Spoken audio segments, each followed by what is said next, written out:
हुण जे तू सुख चाहुंदा है, लालसा तो हर एक दी है। कोई इंसान ये नहीं कह सकता भी मैं कदे सुखां वास्ते कोई यतन नहीं किया तो कदे लालसा नहीं रखी। जिहड़ी गवाही बाणी भरदी है ना, इंसान उहदे तो कदे मुनकर नहीं हो सकता। गुरु तेग बहादुर साहब का ही पावन बचन आप दियां रसनावां ते रहिंदा, जतन बहुत सुख के किए, दुख को कियो ना कोई। कहो नानक सुन रे मना हर भावै सो होए। जो रब नूं चंगा लगदा हुंदा ओह है, पर मैं यतन बहुत करदा हां सुख वास्ते। फिर असीं सुख हासिल करन लई ना ये शब्द भी पढ़ते हैं, घर सुख वसिया बाहर सुख पाया, शायद सुख मिले। असीं सुख हासिल करन वास्ते बाणी पढ़ते हैं कि शायद सुख मिल जाए। सुख हासिल करन वास्ते ही असीं धर्म अस्थान ते चल के आउने आ, शायद सुख मिल जाए। ये यतन सारे इसे काम लई ने। समाज विच संसार विच झात मार के वेखण तो पहला अपने मनां नूं पड़चोल के वेखो, क्यों कर रहे हैं असीं ये सारा कुछ, काहदे लई कर रहे हैं। जे सानू कोई सवाल करे भी सज्जणा तू धर्म स्थान ते की लैण आउणा है, तो की जवाब है साडे कोल। जे सानू फिर कोई दूजा सवाल करे, सज्जणा तू इन्ना धार्मिक ग्रंथ पढ़दा है, क्यों पढ़दा है, की जवाब है। तू रब नूं इन्ना चेते करदा है, रब बहुत याद करदा, तू इन्ना सिमरन करदा है रब दा, क्यों करदा है। तो सारिया चीज़ों का ना जवाब एको ही आना। धर्म स्थान ते जाना मैं मन का सुकून लैण वास्ते, बाणी पढ़दा मैं अपने मन दे टका वास्ते, सिमरन करदा मैं रब नूं चेते करदा मैं, पर फिर मन का सुकून लभ रहा। रब अगे अरदासां मैं इस करके करदा, मैं चाहुंदा भी रब्बा मैनूं सुख मिले। तो साडी अरदास दे लफ्ज़ की हुंदे ने, अरदास दे बोल की हुंदे। कदे आपां परमेश्वर अगे हथ जोड़ के अरदास करदे हां क्या भी रब्बा अहीं जिंदगी च दुख मंगण आए,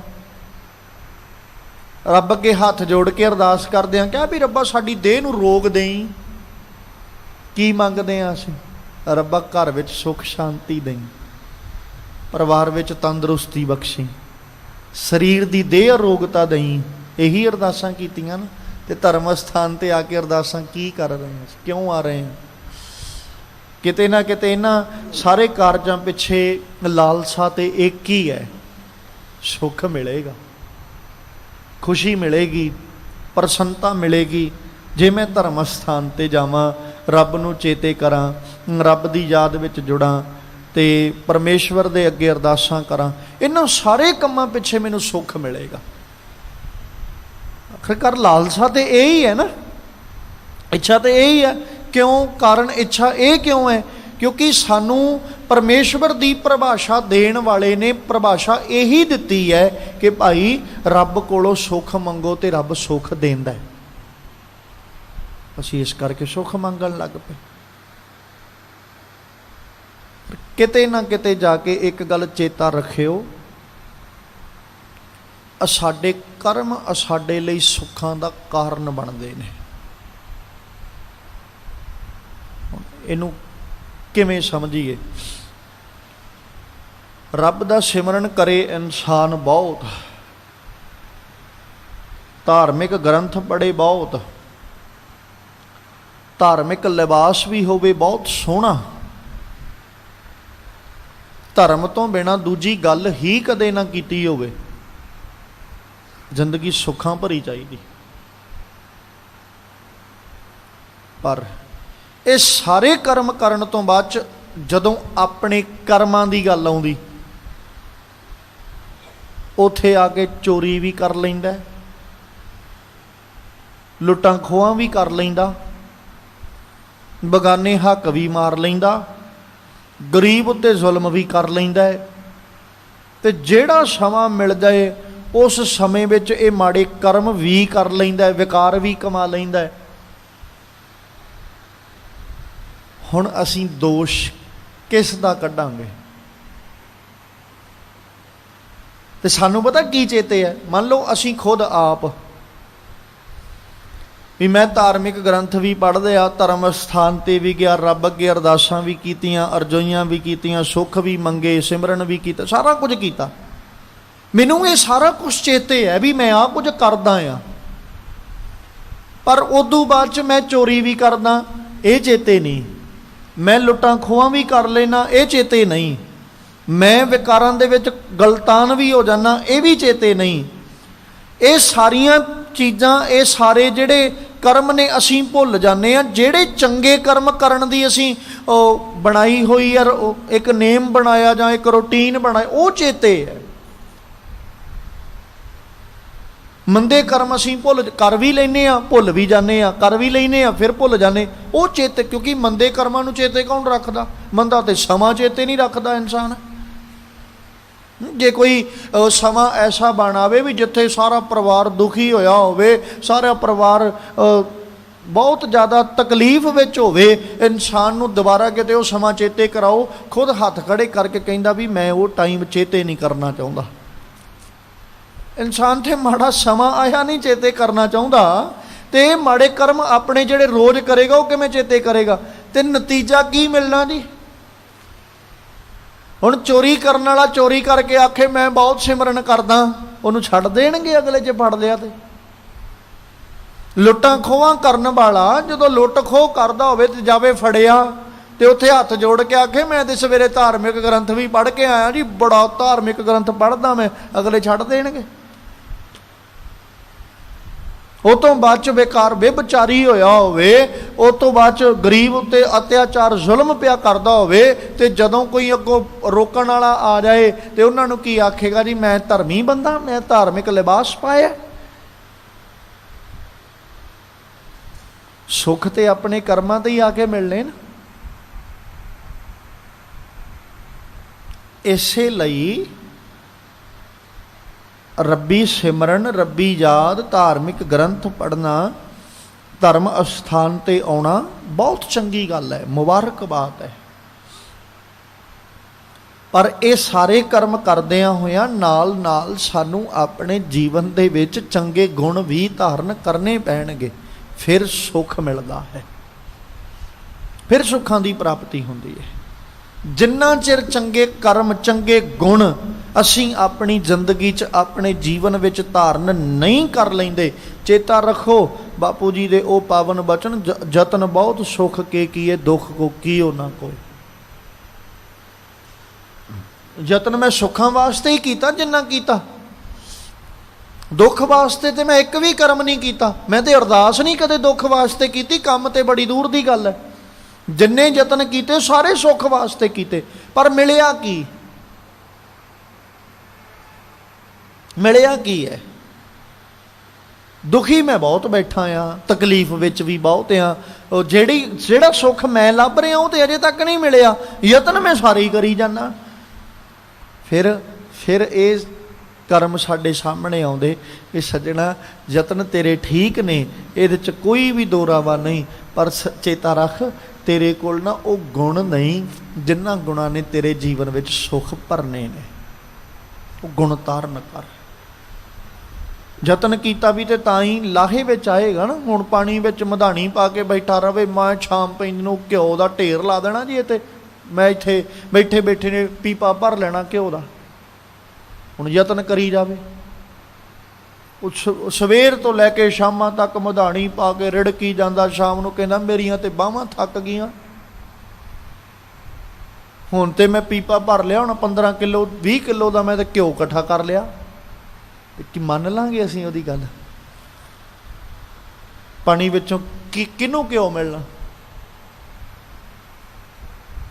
ਪਰ ਯਤਨ ਉਹਦਾ, ਹੁਣ ਯਤਨ ਗਲਤ ਨਹੀਂ ਹੈ ਉਹਦਾ, ਯਤਨ ਤੇ ਉਹ ਲੱਗਾ, ਉਹਨੂੰ ਪਤਾ ਵੀ ਰਿੜਕਣ ਦੇ ਨਾਲ ਮੱਖਣ ਮਿਲਣਾ, ਮੱਖਣ ਤੋਂ ਘਿਓ ਮਿਲਣਾ। ਪਰ ਅਫਸੋਸ ਇਸ ਗੱਲ ਹੈ, ਉਹ ਮਧਾਣੀਓ ਹੀ ਪਾਣੀ 'ਚ ਪਾ ਕੇ ਬੈਠਾ। ਦਹੀਂ 'ਚ ਪਾਈ ਹੁੰਦੀ ਮਧਾਣੀ ਤੇ ਮੰਨ ਲੈਂਦੇ ਵੀ ਸ਼ਾਮ ਪੈਂਦੀ ਨੂੰ ਨਹੀਂ 15-20 ਕਿਲੋ, ਕੋਈ 200-400 ਗ੍ਰਾਮ ਹੀ ਲੈ ਕੇ ਉੱਠਦਾ, ਪਰ ਨਹੀਂ ਮਿਲਿਆ ਕੁਛ। ਕਿਉਂ? ਕਿਉਂਕਿ ਯਤਨ ਜਿਹੜੇ ਸੀ ਨਾ, ਉਹ ਯਤਨ ਕਰਨ ਦਾ ਤਰੀਕਾ ਗਲਤ ਨਹੀਂ ਸੀ। ਮਧਾਣੀ ਹੀ ਰਿੜਕਣੀ ਪੈਣੀ ਹੈ, ਮਧਾਣੀ ਰਿੜਕਣਾ ਯਤਨ ਹੈ। ਮਧਾਣੀ ਲੈ ਕੇ ਉਹਨੂੰ ਚਲਾਉਣਾ ਇਹ ਯਤਨ ਹੈ। ਪਰ ਉਹ ਜਿਹਦੇ ਵਿੱਚ ਪਾ ਕੇ ਰਿੜਕੀ ਜਾ ਰਹੀ ਹੈ, ਉਹ ਅੱਗੋਂ ਕੀ ਹੈ? ਉਹ ਵਸਤੂ ਵੀ ਕੋਈ ਨਾ ਕੋਈ ਮਾਇਨੇ ਰੱਖਦੀ ਹੈ। ਤੇ ਜੇ ਕਹਿ ਲਈਏ ਵੀ ਮਾਇਨੇ ਹੀ ਉਹ ਵਸਤੂ ਰੱਖਦੀ ਹੈ ਤੇ ਕੋਈ ਅਤਕਥਨੀ ਨਹੀਂ ਹੈ। ਯਤਨ ਕਰੋ, ਪਰ ਯਤਨ ਦੇ ਨਾਲ ਨਾਲ ਸਾਡੇ ਕੋਲ ਗੁਣ ਵੀ ਤੇ ਹੋਣ ਨਾ, ਜਿਨ੍ਹਾਂ ਗੁਣਾਂ ਦੇ ਆਧਾਰ ਤੇ ਅਸੀਂ ਯਤਨ ਕਰ ਰਹੇ ਹਾਂ ਤੇ ਸਾਨੂੰ ਤੱਤ ਮਿਲੇ ਵੀ, ਕੋਈ ਕੁਝ ਪ੍ਰਾਪਤ ਵੀ ਹੋਵੇ। ਸੁੱਖਾਂ ਦੀ ਪ੍ਰਾਪਤੀ ਉਸ ਦਿਨ ਹੁੰਦੀ ਹੈ ਜਿਸ ਦਿਨ ਅਸੀਂ ਚੰਗੇ ਗੁਣਾਂ ਦੇ ਧਾਰਨੀ ਬਣਦੇ ਹਾਂ। ਉਹ ਦਿਨ ਸੁੱਖ ਮਿਲਦਾ ਹੈ। ਛੱਡ ਦਿਓ ਆਸ਼ਾਵਾਂ, ਛੱਡ ਦਿਓ ਲਾਲਸਾਵਾਂ ਵੀ ਸੁੱਖ ਇੱਦਾਂ ਮਿਲਣਾ ਉੱਦਾਂ, ਕੁਝ ਨਹੀਂ। ਆਪਣਾ ਜੀਵਨ ਇੰਨਾ ਕੁ ਸੋਹਣਾ ਤੇ ਸੁਚੱਜਾ ਬਣਾ ਲਓ ਕਿ ਜ਼ਿੰਦਗੀ ਵਿਚਲਾ ਕੱਲਾ ਕੱਲਾ ਗੁਣ ਸਾਨੂੰ ਸੁੱਖ ਦੇਵੇ, ਕੱਲਾ ਕੱਲਾ। ਪਾਠ ਕਰਨਾ, ਬਾਣੀ ਪੜ੍ਹਨੀ, ਧਾਰਮਿਕ ਸਥਾਨ ਤੇ ਜਾਣਾ, ਇਹ ਸਾਰੇ ਧਾਰਮਿਕ ਕਰਮ ਨੇ, ਬੜੇ ਚੰਗੇ ਨੇ, ਬਹੁਤ ਚੰਗੀ ਗੱਲ ਹੈ। ਅਸੀਂ ਇਹਨਾਂ ਧਾਰਮਿਕ ਕਰਮਾਂ ਨੂੰ ਕਰਦੇ ਹਾਂ, ਪਰ ਸੁੱਖ ਸਾਡੇ ਗੁਣ ਪੈਦਾ ਕਰਨਗੇ। ਗੁਣਾਂ ਨੇ ਪੈਦਾ। ਹੁਣ ਬੰਦਾ ਪੜ੍ਹਦਾ ਰਸਨਾ ਤੋਂ ਸੁਖਮਨੀ ਸਾਹਿਬ ਦੀ ਬਾਣੀ ਹੋਵੇ, ਕਿਉਂ ਪੜ੍ਹਦਾ? ਸਾਨੂੰ ਤਾਂ ਇਹੀ ਕਹਿਣਾ ਵੀ ਸੁਖਮਨੀ ਸਾਹਿਬ ਦੀ ਬਾਣੀ ਸੁੱਖ ਦਿੰਦੀ। ਜਿੰਨੇ ਵੀ ਆਖਿਆ ਉਹਨੇ ਇਹੀ ਕਿਹਾ ਜੀ, ਅਸੀਂ ਦੁੱਖ ਸੁਣਾਤਾ, ਧਾਰਮਿਕ ਲਿਬਾਸ ਵੇਖਿਆ, ਅਸੀਂ ਆਪਣੀ ਤਕਲੀਫ ਸੁਣਾਤੀ ਜੀ, ਸਾਡੇ ਘਰ 'ਚ ਦੁੱਖ ਹੈ। ਤੇ ਸਭ ਤੋਂ ਪਹਿਲਾਂ ਉਹ ਦੁੱਖਾਂ ਨੂੰ ਖਤਮ ਕਰਨ ਵਾਸਤੇ ਕੀ ਕਿਹਾ? ਸੁਖਮਨੀ ਸਾਹਿਬ ਦੀ ਬਾਣੀ ਪੜ੍ਹਿਆ ਕਰੋ ਜੀ, ਘਰ 'ਚ ਕੋਈ ਦੁੱਖ ਨਹੀਂ ਰਹਿ ਜਾਣਾ। ਹੁਣ ਸੁਖਮਨੀ ਸਾਹਿਬ ਦੀ ਬਾਣੀ ਪੜ੍ਹਦਾ ਇਨਸਾਨ, ਮੰਨ ਲਓ ਪੜ੍ਹ ਰਿਹਾ ਤੇ ਘਰ ਵਿੱਚ ਆਪੇ ਹੀ ਕਲੇਸ਼ ਪਾ ਕੇ ਬੈਠਾ ਰਵੇ, ਘਰ ਵਿੱਚ ਕਲੇਸ਼ ਆ ਵੀ ਪਾ ਕੇ ਬੈਠਾ ਰਵੇ, ਗਵਾਂਢੀਆਂ ਨਾਲ ਮੱਥਾ ਲਾਈ ਬੈਠਾ ਹੋਵੇ, ਤੇ ਘਰ 'ਚ ਸੁਖਮਨੀ ਸਾਹਿਬ ਦਾ ਰੋਜ਼ ਕਿਤੇ ਨਾ ਕਿਤੇ ਜਾ ਕੇ ਆਪਾਂ ਇਹਦੇ ਪਿੱਛੇ ਇੱਕ ਲੌਜਿਕ ਕਹਿ ਸਕਦੇ ਹਾਂ। ਲੌਜਿਕ ਇਹ ਹੈ ਵੀ ਤੁਸੀਂ ਖੁਦ ਸੁਖਮਨੀ ਸਾਹਿਬ ਦਾ ਪਾਠ ਕਰਨਾ ਹੈ। ਕਿਉਂ? ਜਦੋਂ ਤੁਹਾਡੀ ਜ਼ੁਬਾਨ ਤੋਂ ਸੁਖਮਨੀ ਸਾਹਿਬ ਦਾ ਪਾਠ ਤੁਸੀਂ ਕਰਦੇ ਹੋਵੋਗੇ, ਤੁਹਾਡੇ ਕੋਲ ਆਪਣੀ ਜ਼ੁਬਾਨ ਤੋਂ ਕਲੇਸ਼ ਵਾਲਾ ਕੰਮ ਕਰਨ ਦੀ ਕੋਈ ਗੱਲ ਹੀ ਨਹੀਂ ਨਿਕਲੇਗੀ। ਇਹ ਤੇ ਲੌਜਿਕ ਅਸੀਂ ਸਮਝ ਸਕਦੇ ਹਾਂ ਵੀ ਹਾਂ ਭਾਈ, ਜਦੋਂ ਅਸੀਂ ਜ਼ੁਬਾਨ ਤੋਂ ਮੰਦਾ ਬੋਲਾਂਗੇ ਨਹੀਂ, ਕਲੇਸ਼ ਪੈਣਾ ਕੋਈ।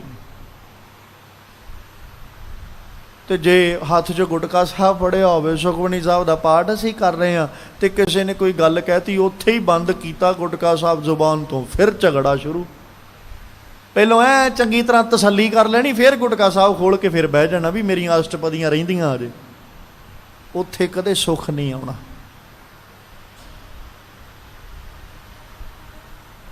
ਅਜੇ ਮੇਰੀ ਬਾਣੀ ਰਹਿੰਦੀ ਹੈ ਪੜ੍ਹਨ, ਅਜੇ ਅੱਧੀ ਬਾਣੀ ਮੈਂ ਪੜ੍ਹੀ ਸੀ, ਤੁਸੀਂ ਮੈਨੂੰ ਠਾਲਿਆ, ਆ ਸਾਰਾ ਘਰ ਦੇ ਵਿੱਚ ਤੁਸੀਂ ਖਲਾਰਾ ਪਾ ਕੇ ਰੱਖਤਾ। ਉਹ ਹੁਣ ਉਹ ਸਾਰਾ ਖਲਾਰਾ ਇਕੱਠਾ ਕਰਦਿਆਂ ਕਰਦਿਆਂ ਨਾਲੇ ਲੜਾਈ ਨਾਲੇ ਝਗੜਾ, ਉਹ ਜਦੋਂ ਇਕੱਠਾ ਕਰ ਲਿਆ, ਉਹ ਲੜਦਿਆਂ ਫਿਰ ਆ ਕੇ ਬਹਿ ਜਾਣਾ, ਫਿਰ ਗੁਟਕਾ ਸਾਹਿਬ ਫੜ ਕੇ ਅਜੇ 12 ਅਸ਼ਟਪਦੀਆਂ ਰਹਿੰਦੀਆਂ, ਤੇ ਕਿੱਥੇ ਸੁੱਖ ਆਉਣਾ?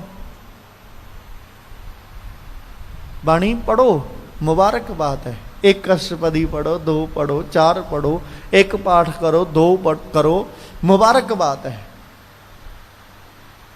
ਪਰ ਕਲੇਸ਼ ਉਦਣ ਮੁੱਕਣਗੇ ਜਿੱਦਣ ਅਸੀਂ ਆਪਣੇ ਆਪ ਤੇ ਕਾਬੂ ਪਾ ਲਾਂਗੇ।